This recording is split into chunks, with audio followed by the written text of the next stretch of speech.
Welcome everyone to It's Last Call. Last Call with the alcohol only on the Last Call YouTube channel. Now, join me on the line. This man here, well, he was in camp for a bit with a certain heavyweight knockout artist. He's now getting ready for his own fight, July 16th at the Buckhead Fight Club in Atlanta. Well, he's aiming to go 6-0 in his next after this fight. I give you once again the pride and joy right now of formerly Denver, Colorado, now residing in Decatur, Georgia. I give you it's Mr. Dakari Scott. Yeah. Scott, let's talk about the big question here. This fight coming up once again, it's going to be on a Friday. It's you, Jaden Booth. Uh-huh. The goal is to win. What else? Well, what are you and your team hoping to see improvement on from the Quintel Thompson fight to this fight? This fight, my jab don't get hit at all. Last time Quintel Thompson hit me with 2 shots. This time I'm trying not to get hit at all. So for that, and I know it's now moved because the fight got moved. I heard that you were actually training with Deontay Wilder. Is that correct? No, I wasn't. I was training with Deion Nicholson. All right. Yeah. Excellent. So you've been training with Deion Nicholson here. How much has that helped? When you have guys like that who they're a little more experienced, they're faster, and you can start, learning more of the veteran tricks. When you have guys like Thompson and Booth who had more experience, how helpful is sparring with guys who are more advanced that can help you, give you different looks, different ways how to, throw shots and combinations so that others can't see it. Yeah. With Deion, man, he was fast and he hit hard. Like he hit pretty hard, but he fight at cruiserweight. So I was helping him get ready for his last fight, and me and him was working, and it was just cool. He trains at Deontay Wilder's gym. That's probably what misunderstood. He trains at Deontay Wilder's gym. So that was pretty cool to be around that, and there's Deontay Wilder coaches and everything. That was good. I learned a lot from Deion, just round pacing and popping a jab and movement. Yeah, that was pretty cool. Yeah. How tough is it sometimes when you're going to these camps and you're trying to take everything in and it feels like somebody's just doing an algebra test where it's like, all right, we're doing this, we're going to be working on this. And you're going, okay, look, I just want to get one thing done right, and then the next thing.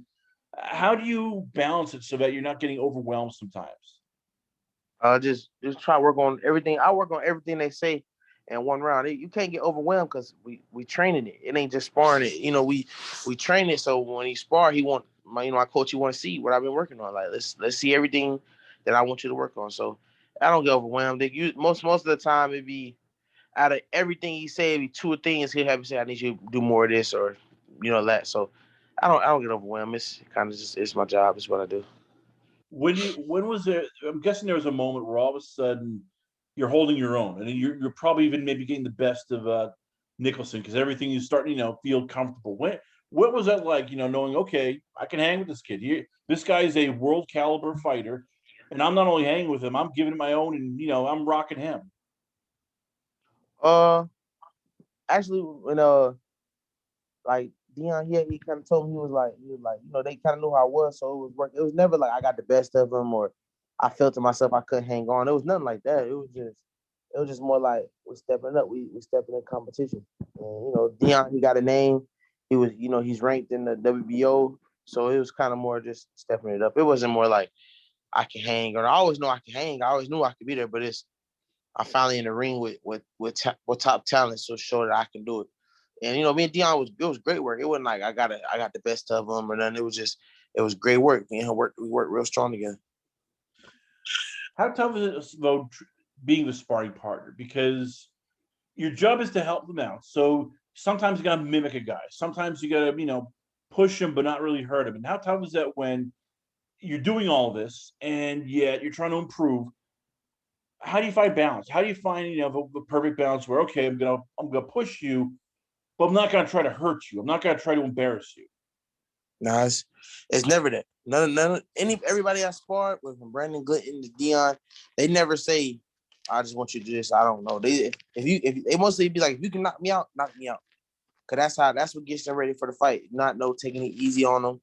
It's not because the opponent they're gonna fight ain't gonna take it easy on them. So no, none of my guys, none of the guys never told me take it light when I come. You know what I'm saying? Like so I don't. It's never that balance. It be us working. They trying to knock me out as well. So we be in there working. It don't be no. It's never none of that. So what got you into boxing? Denver, Colorado is not really a boxing haven compared to other places. So what made this young kid decide, all right, I'm gonna go into boxing rather than football, basketball, baseball, even hockey? What was it about the sport that you fell in love with? Well, I fell in love with the sport because I realized I could do it real good when I was young. But my mom, she kind of got me into it. She kind of, she during football season and basketball season when there was like little breaks between, she'd tell me, we'd do boxing. And that's kind of what we did. And my mom, she got me into it. She used to do it when she was when a little younger and stuff. She she played around with it and sparred and in the gym. So it was nothing. It was nothing like what I'm saying, I'm destined for it. It was just, my mom wanted to try it, and I said I'm gonna do it, and I got good at it. And now I love it. I wouldn't change it for nothing. What was it like the first couple times you started doing boxing? Because people don't get how tough it is. Because it's 3-minute rounds, at least 4 rounds. You're constantly moving your legs, moving your body, moving your arms, your neck, your back. It's not like football where it's burst of speed, then stop. How Mm-hmm. tough was it for you just getting used to just moving for 4 minutes and not, feeling the urge to puke? It wasn't tough. It was a couple of days you'd be like, well, it's hard, but it wasn't tough to me. I'm cut from this cloth I'm born to do. I was born to do this. It's not, what I'm saying? You have hard days. Don't get me wrong. You have days that you struggle. You have days where you feel a lot of pain, but it's never been a day came where I was like, I just can't do this. I'm dying. It's never not because then on top of all this, we work out in the hottest gym, probably the hottest gym ever in the States. The gym is so hot, so it's not a problem to me. I've got my body's got used to it. I work at it, and I just keep going nonstop. You're 5'10". You're fighting in heavyweight. Yeah. It is a different era now in heavyweights. Because you're looking Mm-hmm. around and it's Tyson Fury, 6'9", Mm-hmm. Deontay Wilder, 6'7", Joshua 6'6", and we're not even talking about the prospects of the Philip Hergovics, the Tony Yukas, Mm-hmm. Ivan Daichkos. All those guys are over 6'6". What are you and your team doing to get you ready so that when you fight these taller guys who are 6'4", 6'6", that you're not, being kept at bay and just being eating jabs, until the cows come home? We work on the style. This is what a lot of people old time boxing. It's been always the taller guy. It's always been a taller guy, the bigger guy. It's always been like that. But short fighting is an advantage. If you take your advantage, if you do what you do good, it's an advantage. Them being tall like that, it's a disadvantage for them if you know how to make it a disadvantage for them. So it's not. I prepare myself. I've been fighting bigger guys my whole life, so it's not. It's not really. I want to say preparing myself for them. Is they preparing themselves for me too as well? Because I'm not. I'm not a typical heavyweight. I'm considered a short heavyweight in my division. But how many short heavyweights can move like me? Right? Like, what I'm saying, do the stuff I do. It's not many. So a lot of this stuff is they got prepared for me as well. So it's always gonna be guys big. That's always been fighting that competition. So I want to say so my team, we're doing real good. We're working, we're putting in work, and you guys will see. And then July 16th, I'm fighting a guy named Jaden Murphy, 6'4". That's a start. You guys will be able to see how I can do it and keep it pushing. Your promoter is Greg Cohen. Who else is Yeah. part of Team Scott? Like, who's the manager, a trainer, a cut man? Who are the guys that you've assembled to help build you into a world championship fighter? My manager's named Everett McNeely. He manages a lot of good fighters like Tevin Farmer. He like a lot of good fighters who signed TMT, Malik Warren, Malik Hawkins, a lot of those type of fighters. And then I have my coach Mustafa Meekins. He my coach. He's like my dad. We've been working for like 4 or 5 years now. And then my cut man, I met a new cut man while I was in LA, and I think he's real perfect for the perfect guy for the job. He's real good at wrapping hands, and he came in ready for how to shut down cuts, and I could trust him. So that's who I walk with. And my team, man, it's just my mom, my daughter, everybody. We all work together. My grandma, we all work together to make it happen. So I can't count any of can't count nobody off. You mentioned your mom and your grandmother. They were very big with you getting into boxing, you also getting into this.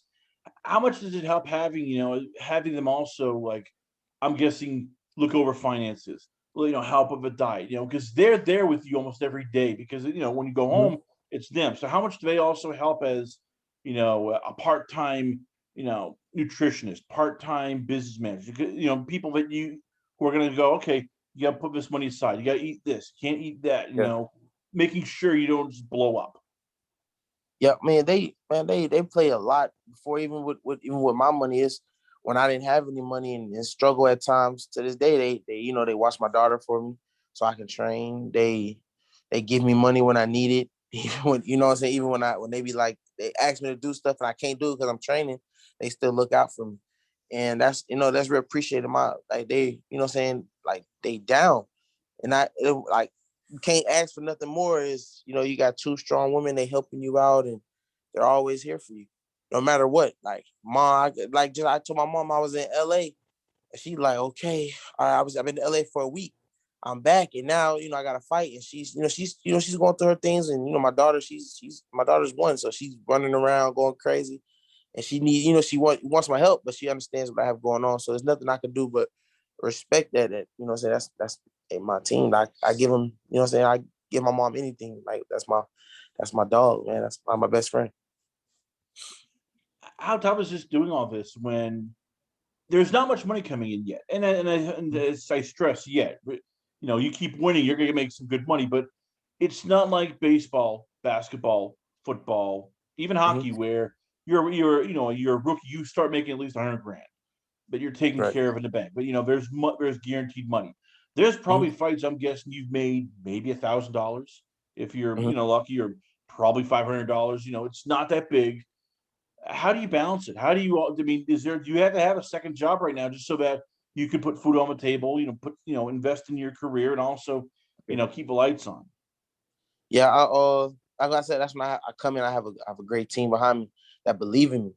That say they believe in me. They put a lot forward to me. Definitely my coach. Like, when I tell you, he's like my dad. He's just like my dad. Like he give me his shirt off his back if he could. So so we really don't have any problems. We have our financial problems, but he helps me out. My manager, he helps me out. What I'm saying? My coach wife, just when my mom's working, my grandma's working, she watches my daughter for me and things like that, man. We have a strong team. Even my girlfriend, she help out. And I have a strong team surrounded by me and they believe in me. So, when I need certain things, they come through with money. Even when it's their last dollars, they'll still give it to me because they know, all right, I know he needs it. And they do that. So the money, like I tell them, the money gonna come. I'm gonna keep working. I keep winning. I keep putting in work. The money's gonna come. So we just got a good team behind us, and they believe in me. That's all you can ask for.